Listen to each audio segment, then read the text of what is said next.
Good morning. Good morning, Rabotai. Welcome to Breakfast in the Class. Breakfast in the Class is dedicated in loving memory of Daniela Mufsin Alea Shalom Leilu Nishmat Daniela Nehama Bat Haya Shira, sponsored by the Ohev Shalom family. As well, dedicated Leilu Nishmat in loving memory of Gabi Safra Alea Shalom Leilu Nishmat Gabi Bat Esther Yaakov Alea Shalom for her Shiloshim, sponsored by Joel and Avi Oster. Also dedicated in loving memory of Ms. Lily Safra Leilu Nishmat Leah Bat Chana. Philanthropy has reached so many throughout the entire world, and dedicated by Mark J. Sitt in honor of his grandmother, Gloria Sitt, who just turned 91. Ad me'ah ve'esrim shana. She be blessed with a long, happy, healthy life with plenty of nahat. Mark Sitt, you keep coming to shul in the morning, you're going to give her that incredible nahat as long as she lives. Ad me'ah ve'esrim. Also dedicated to Nishmat, loving memory of Earl Falak as Rabbi Sarah, by his daughter and son-in-law Frida and Norman Shabbat, who loved and respected him greatly. Please make berachot Leilu Nishmatam. And in loving memory of Chacham Rafael Aryeh, Nishmat Chacham Rafael ben Malka and Rabbi Chia, sponsored by the Ohev Shalom family. In loving memory of Alan Rosenberg, Alav Shalom, Nishmat Yehuda ben Lorraine, by his family. And as well, unfortunately this morning, Chaya Farangis Yafa Bat Zinat passed away. May she have a Nechama, may her family have Nechama, and may she be Zocheh, Tenish Matat Surah B'Tzorah Hayim, sponsored by her granddaughter. I'm sorry, sending our condolences out to Danielle Zagi. Finally, the Breakfast in the Class is sponsored by David E. Ash in honor of you and the substantial capacity to do good today and every day. And if you'd like to do such substantial capacity to do good, you can go onto the website capacityforgood.com, where we are adding more interesting gear every week with the material from the shiurim, from the rabbis, turned into objects that you could wear every day to be able to bring chizuk to yourselves and to your family. I don't know how much chizuk you can get from a t-shirt that says, I survived the toaster fire of 2021, but it's still very important that we remember that auspicious day. Probably the funniest day of Breakfast in the Class ever. Okay, let's go. My friends, I want to direct your attention to a moment in the Perashah, a moment that I think is an inflection point in the story of the Jewish people in Mitzrayim.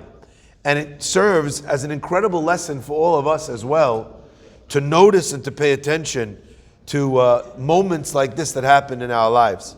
Let's back up for 1 second and ease forward in the story of our Parashat Bo. The pasuk tells us that when Moshe came to warn them about the locust, so as he walks into the place, the servants turn to Paro, the slaves of Paro turn to Paro. Dichit, this guy again. He's coming again. The guy is 100% success rate at killing us. Okay. They turn to Moshe, and they say to Moshe, they say to Paro, please, dachilak. Vayomru avdei Paro elav, ad matai yezan lanu mokesh. Until when is this guy going to be a stumbling block for us? Shlach anashim, send these people already. V'yavdu et Hashem Eloheim, let them serve Hashem their God. Haterem te'edah ki avedah Mitzrayim. Don't you know that Egypt is lost? Don't you know that this place is done? We're, past our expiration date. My friends, I pointed out on Shabbat, in the Shabbat afternoon class, that you have to understand how important that moment was. In the times of old, if you opened your mouth to the king without being asked, even if you said good morning, but you said good morning to him before he asked you to say good morning, they'd chop off your head. There's no second chances, HR, issue him a warning, disciplinary hearing. Chop off his head. Never mind if you tell Paro what to do.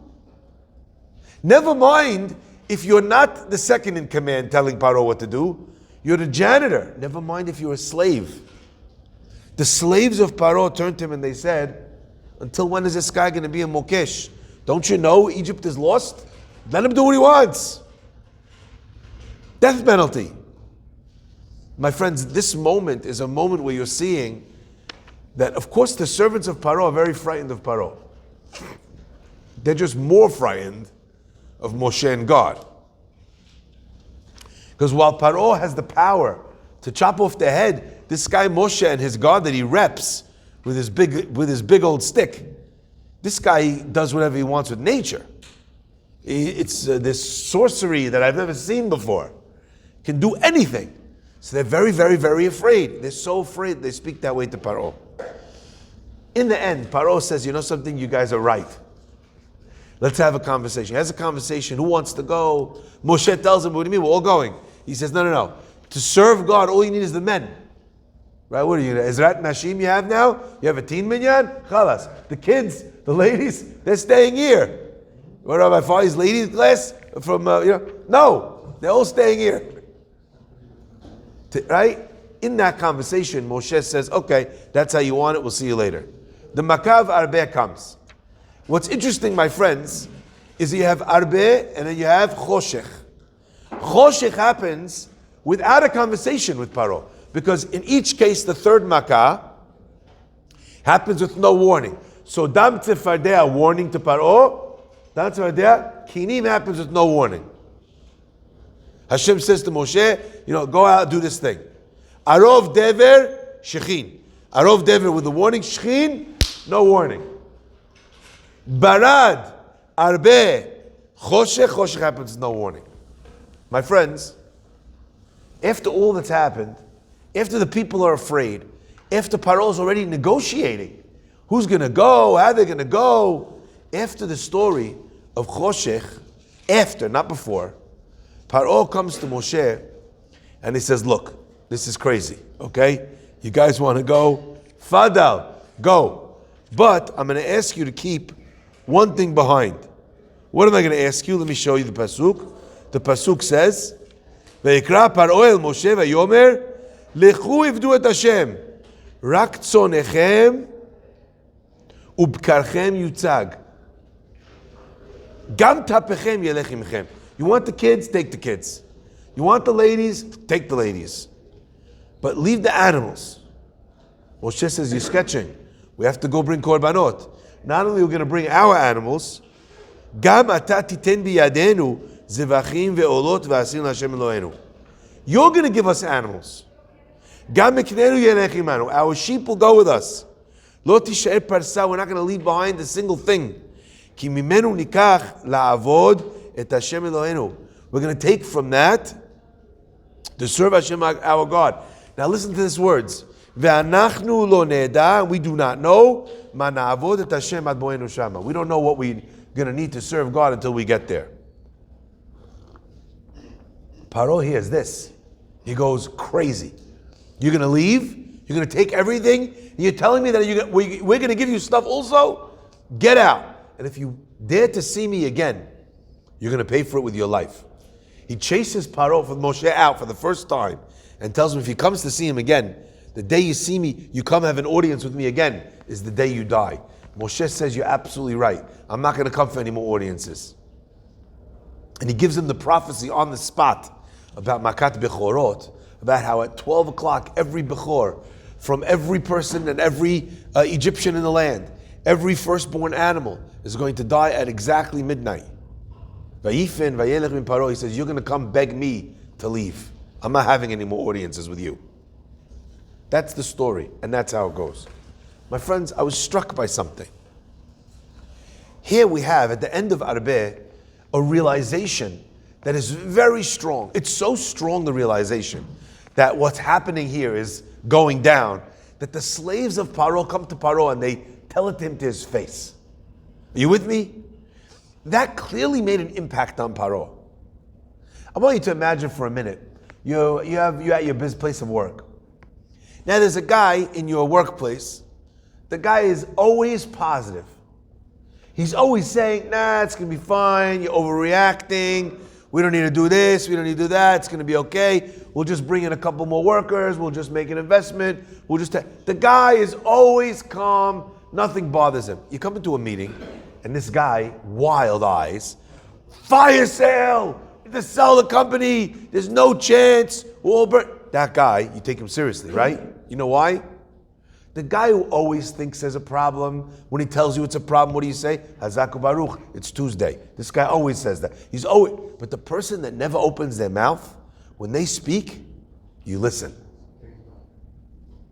In fact, someone who passed away only this week was described that way to me by someone from the Kehillah. They said he was not a man of many words, but when he spoke, everybody listened. Everybody had respect for him. Perhaps because he didn't speak so often. The servants of Paro never speak. They're too scared to. And finally they come and they challenge his authority in his own royal throne room. And Paro is so taken aback, he doesn't say off with their heads. What does he say? Okay, fine. Let's sit at the negotiating table. Let's make a deal. Paro is wavering. We see it here. We see it after the Makav Choshech. But he doesn't pull the trigger. And I thought to myself, what an interesting idea. You know, in the story of Choshech, it's only a couple Pesukim. But the Pasuk tells us that God said to Moshe, tomorrow, you're going to hold up your hand and there's going to be darkness. Vayamesh Choshech. And there was a darkness in Egypt for 3 days where a person couldn't see another person. Lo ra'u ish et achiv. V'lo kamu ish mitachtav. And 3 more days where they could not even move out of their seat. The darkness had a thickness to it that the people could not move. My friends, I thought to myself that on the one level there must be a reason why God is giving the Egyptians darkness as a punishment. But the uniqueness of the punishments of God is that they don't exist in isolation. They're not so that God can feel good about himself because he's beating up on you. The reason why God ever gives a punishment, Jew or Gentile, is only in order to guide, to teach us. What was God teaching the Egyptians? What was he hoping for in giving them the Makav Choshech? I wanted to share this idea which I think is a powerful yesod. You know what God was doing? He was giving every Egyptian the opportunity to think things over for themselves. For 3 days, Lo ra'u ish et achiv. Nobody saw anybody else. Nobody had a chance to convince anybody else. They couldn't see one another. 3 more days, they couldn't even move. You know, a lot of people tell you they do their best thinking in the tesh, in the bathroom. They can't move, they're stuck there. You know, they go through their life's problems. Azaku Baruch. Okay? But imagine being stuck not for however long it takes to go to the bathroom. Imagine being stuck in the tesh for 3 days. Imagine being stuck in one spot, you can't move. The darkness is so thick, 3 days. You can't move. The only thing you could do is think. They couldn't speak. 3 days of thinking. What a detox they went through during this 6 days of Choshech. First, in isolating them one from another so that everyone got to think for themselves with no external opinions or influences. And second, where you're stuck in your spot, you have a chance to be able, it's the ultimate time out. Stand in the corner. Okay, when can I come out? Not today, not tomorrow, maybe on Wednesday. 3 days, they're in the corner. They have time to be able to think it over. By the way, and Paro is included in the same Makkah.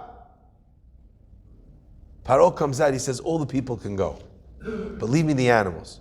Moshe says from the beginning, we've been talking about going and having a service of God with sacrifices, with korbanot in the desert. We can't now take the animals. Now we take animals, you take your animals. I mean, a rational person, what would they do at that moment? You know what? Reconsider. I just don't want to get beat up anymore. Go, take your animals. What's going on here? Now, there's no question that HaKadosh Baruch Hu hardened Paro's heart. The Pasuk says it explicitly. But what I do want to share is that there are times in a person's life, an inflection point, a time when a decision is getting made, either by you or by others, where very important things stand right directly in front of you, and we don't pay attention to how important the stakes of our decision are. I want you to think for 1 second, if Moshe and Paro could have come to an agreement in this moment. Imagine, before Makat Bechorot, before every Egyptian firstborn died, and as we said in yesterday's class, not only the firstborn, okay, but also the firstborn, the next born in the house. Animals, humans, it's devastation everywhere in Egypt. En bait asher en shamet. Could you imagine? I was doing the numbers on this. It's 300 million people in America. Yeah? How many households do you imagine is comprised of. It's not an easy number to guess, right? Because you have single households, you have couples, you have families. But let's just imagine a number. The average American family today has something like 2 kids. Okay? Roughly around the 2 children mark. That means that a regular family is made up of 4. Sorry? 75 million. Now let's take off some for math because there's some singles. I'll give you another 25 million. Could you imagine tomorrow morning we woke up and 50 million Americans were dead? And how long did it take for them to die? Not even 1 minute. In 1 moment, boom, 50 million Americans died. Could you imagine? 1 out of every 6 Americans was dead. Could you imagine what it would be like in the streets? That's what Makat Bechorot was. Now add to that the same number of animals. What a plague this was. And all it took for Paro and Moshe at the bargaining table, what were they arguing about in the end? The women, the children agreed.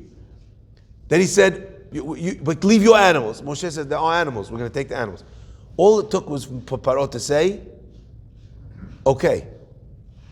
Could have avoided the whole Makat Bechorot. In fact, could have avoided it earlier. The first Makkah. But that I'm not talking about that. You know why? Because they were very far apart at that point. If you've ever been in a deal where the 2 sides are arguing every step of the way, and they get to the last point in the deal, the closing, sitting at the table, and the guy says, okay, so I get this, and you're like, no, I get that. And it could be something so dumb, so silly, so irrelevant. Paro just traded for the Jewish people's animals 50 million Egyptian lives. Now again, I'm using American numbers. I'm sure the numbers were slightly different. But the percentage, think about that. Sometimes, for very little, at inflection point moments in our life, for very little, we lose a very lot. For not letting shalom reign for some silly detail, we lose a lot. For not having the opportunity, for not closing a deal for a Bet Knesset, for a synagogue. You have someone sitting in a Bet Knesset, they want to do something, do some major changes, some beautiful changes. They get caught up fighting about 1 inch on the mechitza. I mean, I'm not saying it's not important. I'm saying recognize what you're losing if you don't make this deal. It's remarkable. The problem, my friends, is oftentimes we don't realize how much is at stake and how little we're losing. And we allow our anger or our ego to sit at the table instead of us. And in order to feel like I won the deal, I have to have it go this way. I used to hear this all the time. Rabbi, this guy, he just needs the win. And I was thinking, how silly. You're a kid in 4th grade, you need to win the race. You're an adult. You're married, you have children. You've been in the business world. Just for the feeling of the win, you'll throw away the whole thing. Paro in this moment doesn't care about the animals. You know how I know he doesn't care about the animals? When Moshe tells him that the animals will all drop dead in Dever, what does Paro do? Nothing. When he tells him that the Barad is going to fall down and kill all the animals that are left in the field, what does Paro do with his animals? Nothing. He doesn't care about the animals. Least of all does he care about the Jewish people's animals. What's Paro doing here? I need a win. You took me down, you took out my legs, you nailed my country, you nailed my power, you took everything. Can I just win one thing? And Moshe says, I'm really sorry. What you're not realizing is that the thing that you want to win is the whole point of us going out. is to bring these korbanot in the desert to HaKadosh Baruch Hu. A lot of times you think it's such a small thing. And there's so much at stake, but it's so small. And the answer is it's not that small to the other person. It's the whole point to the other person. I want to give you an example of this, and we'll close it with this. I remember back in London, there was a case that we were dealing with. A couple of rabbis were trying to help a couple get through something. And what was the problem? The problem was that the husband was a very controlling person. So it came out that the wife said, look, I don't mind that he's a control freak in general. I don't mind that he likes to know when and where and how. I don't mind that he needs to be updated. But if I ever want to go out with my family for dinner or for lunch, he has to tell me what day I could go out, what time, when I have to be back. That's not needing to know and needing to have, closure on exactly. That's not an organizational thing. That's a power thing. This is a sick man. Anyway, he sat the guy down with his wife, and I said, listen, we're going to start something small. You need to show her that you're capable of allowing her to make even the smallest decision. Otherwise, she's gone. You need to show this to her. You need to do it right. Otherwise, she's out. Look at how crazy this is. And I laid it out. He goes, you know what, Rabbi, you're right. It's a lot. I have to fix it. I need to work on this. I'm going to work on it. This and that. He goes. So I said, no, it's not enough. You've been telling you're going to work on it your whole marriage. She's telling you now, in or out. Don't tell her when she's going to go. The guy says, Rabbi, you're right. You're right. And he turns to his wife as a sincere chabub guy. And he says, honey, let's agree from right now. Anytime you want to go out on Thursday night, like between 7 and I'm just looking. And I was sure the guy was joking. I thought that's the funniest thing I've ever heard in my life. And I was like, good one. And then I realized he's being serious. And she's just looking at him. And I said, honey, we're in the room. This is what we're talking about. And the guy says, he goes, I can't, any night? Whenever she wants. I was like, yeah, that's how humans work. That are not slaves. He couldn't get his head around it. He said, and he says, looking at me, like I'm agreeing with him that she's nuts. He goes, fine, just go out with your family whenever you want. It's crazy. These nuts around it. The guy just could not wrap his head around it because he's a control freak. Yeah, my friends, every person in some way is a control freak. On something, they are a control freak. You have people whose control freakiness manifests, in controlling other people's time, when they do things, to what level they do things. You have people who try to control other people's religion. You have people who try to control other people's business dealings. You have people who try to control money. The most relaxed person in the world, my father is, except when it comes to money.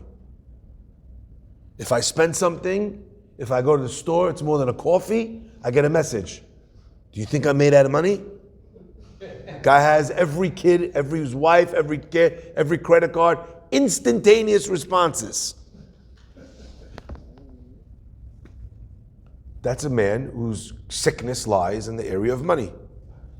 Paro could not fathom the idea that he was no longer in control, that he was not setting the expectations. So 50 million people could die, so the country could be destroyed, so that he won't give in on something that he doesn't even care about.